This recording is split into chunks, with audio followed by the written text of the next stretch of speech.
Good morning दोस्तों, नमस्कार। मैं हूं Amit and you are watching my channel M Krish tuber. तो दोस्तों, लास्ट वीडियो मैंने एक बनाया था कि कैसे बहुत से लोगों ने अपनी इस जॉब खो दी है इस कोरोना के टाइम पे। इस कोरोना की महामारी में बहुत से लोगों की जॉब चली गई है। मगर आज उसी से रिलेटेड एक टॉपिक मैं लेकर आया हूं। मगर यहाँ पर मैं आपको बताने वाला हूँ कि इस कोरोना के टाइम पे भी कैसे एक अपॉर्चुनिटी निकल के सामने आ रही है, स्पेशली इन बैंकिंग सेक्टर्स में, और कैसे ये अच्छा काम कर रहे हैं, कैसे ये अपनी अर्निंग को बढ़ा रहे हैं। तो दोस्तों, जब भी आप बैंक में किसी कार्य के लिए जाते हैं, छोटे मोटे काम के लिए भी जाते हैं, जैसे पासबुक प्रिंट करना हो या छोटा कैश डिपॉजिट करना हो या विड्रॉल करना हो, तो आप देखते हैं कि ब्रांच में इतना रश है और आप कभी कभी उसको इतना इरिटेट हो जाते हैं कि वापस आ जाते हैं। और जब आप देखते हैं बाहर की छोटे छोटे आउटलेट्स आपको नज़र आते हैं जिसमें बड़ा बड़ा लिखा रहता है, बैंक का नाम लिखा रहता है और ग्राहक सेवा केंद्र लिखा रहता है, जिसे हम CSP भी बोलते हैं, कस्टमर सर्विस पॉइंट भी बोलते हैं। तो जब आप इस छोटे से आउटलेट्स को देखते हैं तो आपके मन में बहुत से क्वेश्चंस आते होंगे कि इस आउटलेट को खोला कैसे जाता है, क्या इसमें बैंक के ही एम्प्लॉय काम करते हैं या इसमें कोई स्पेशल परमिशन चाहिए या लाइसेंस चाहिए इसको ओपन करने के लिए। तो दोस्तों, इस वीडियो में अंत तक बने रहिए। मैं आज आपके सारे डाउट्स इसमें क्लियर करने वाला हूं और बताने वाला हूं कि आप इस फील्ड में कैसे एंटर कर सकते हैं और कैसा अच्छा काम कर सकते हैं। दोस्तों, सबसे पहले जान लेते हैं कि ये ग्राहक सेवा केंद्र होता क्या है, यानी कि ये जो CSP है, कस्टमर सर्विस पॉइंट, ये आके कार्य कैसे करता है। तो दोस्तों, जब बैंक में आप जाते हैं, आपने देखा होगा कि बहुत सा रश आपको मिलता है बैंक में और बहुत सी भीड़ रहती है एक एक ब्रांच में, और आपके पास नियर बाय कोई दूसरी ब्रांच भी नहीं होती उसी बैंक की। तो यही चीज़ अब बैंक भी समझ चुका है, अब बड़े लेवल पे समझ।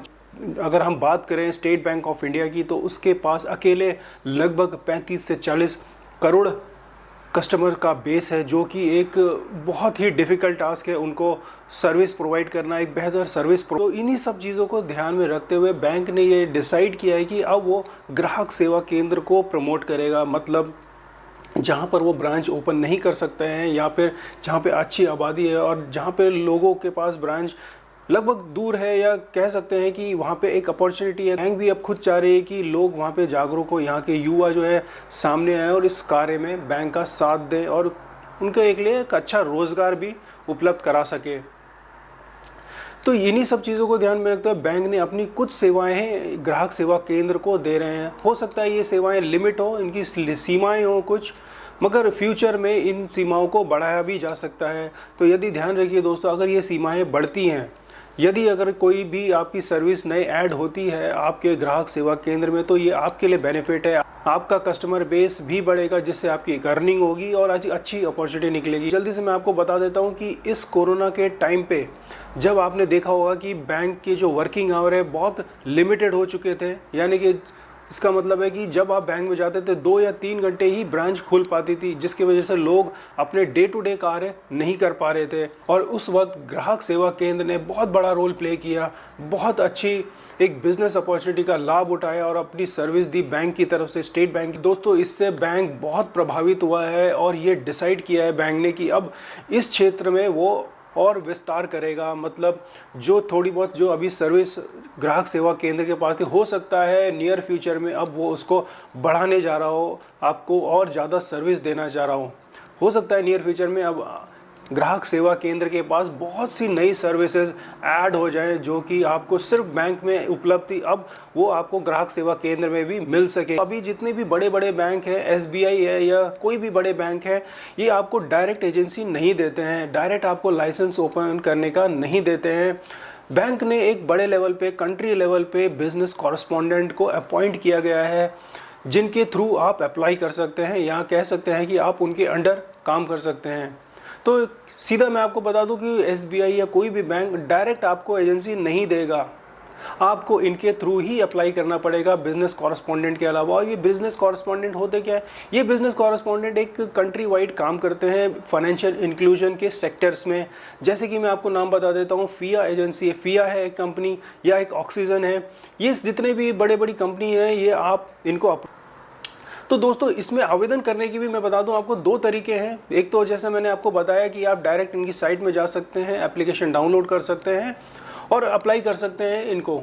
तो इसमें दोस्तों इसमें जो दूसरा तरीका है वो है आप अपने आवेदन को डायरेक्ट किसी भी नज़दीकी शाखा में जमा कर सकते हैं, जहाँ पे आप अधिकारी से मिल सकते हैं, अपनी बात बता सकते हैं, क्या करना चाहते हैं इस फील्ड में, वो आपकी एप्लीकेशन आगे फॉरवर्ड कर देंगे। तो दोस्तों यहाँ पर मैं आपको एक सलाह दूंगा कि अगर आप अब वाकई में अगर आप इसमें इच्छुक हैं और आप चाहते हैं कि जल्दी आपका एप्लीकेशन प्रोसेस हो, एक्सेप्ट हो, तो मेरी जो ये सलाह है वो यही है कि आप अपना आवेदन डायरेक्ट किसी भी नज़दीकी शाखा में जाकर जमा करें। उससे ये होगा कि आप उस बैंक अधिकारी से मिल सकते हैं, उस कार्य को थोड़ा समझ सकते हैं, अच्छे से डिटेल में आप उसको जान सकते हैं कि आपका प्रोसेस कैसे होगा, कितना टाइम लगेगा, इसमें जो रिक्वायरमेंट है वो क्या क्या होनी चाहिए। एप्लीकेशन आप डाउनलोड कर लीजिए या फिर किसी भी नियरेस्ट ब्रांच से आप उसे जाके पर्सनली आप उससे कलेक्ट कर सकते हैं या उनसे रिक्वेस्ट कर सकते हैं, वो आपको एप्लीकेशन प्रोवाइड कर देंगे।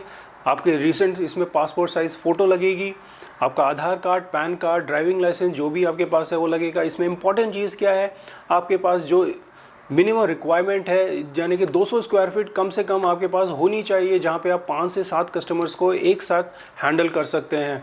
आप अगर आपकी अपनी दुकान है तो बहुत अच्छा है, अगर आपकी वो अपनी शॉप नहीं है तो उसका एक रेंटल एग्रीमेंट होना बहुत ज़रूरी है। तो ये सब बेसिक्स डॉक्यूमेंट हैं जो आपको चाहिए होगा आवेदन करते समय। हो सकता है आपको एक सर्टिफिकेट भी देना पड़े जिसमें पुलिस वेरीफाई करती है, आपका जो पुलिस वेरिफिकेशन होता है वो एक सर्टिफिकेट जारी करती है, आपका जो नियरेस्ट पुलिस स्टेशन है आप वहाँ से वो कलेक्ट कर सकते हैं और उस आवेदन के साथ वो लगा सकते हैं, वो भी मांगा जाता है जनरली। लास्ट में चाहिए आपको 2 रेफरेंस जो कि आपको अच्छे से जानते हो, बैंक भी उनको अच्छे से जानता हो। तो दोस्तों जल्दी से जान लेते हैं कि इसमें कौन कौन सी आप सेवाएं बैंक के एग्जिस्टिंग कस्टमर या फिर नए कस्टमर्स को आप दे सकते हैं। जो पहला है बहुत ही इंपॉर्टेंट, वो है अकाउंट ओपनिंग। आप अकाउंट ओपनिंग की सुविधाएं अपने कस्टमर्स को दे सकते हैं। फंड ट्रांसफ़र की सुविधाएं आप दे सकते हैं विद इन SBI अभी फ़िलहाल है, और आप कैश विड्रॉल है, कैश डिपॉजिट है, ये सारी जो बेसिक सुविधाएं हैं वो आप अपने कस्टमर्स को दे सकते हैं। अभी फ़िलहाल इसमें लोन से रिलेटेड सर्विस इतनी नहीं आई है, मगर फ्यूचर में लोन रिलेटेड सर्विस भी इसमें आ सकती है। नेक्स्ट आते हैं फाइनेंशियल प्रोडक्ट, जैसे जनरल इंश्योरेंस रिलेटेड या फिर लाइफ इंश्योरेंस रिलेटेड भी आप कार्य कर सकते हैं और अपनी सर्विस दे सकते हैं बैंक के एग्जिस्टिंग ग्राहक की। जब मैं एक ग्रामीण इलाके में पोस्टेड था तो मेरे पास भी 1 या 2 एप्लीकेशन आई थी, मैंने उनको प्रोसेस के लिए आगे भेजा था।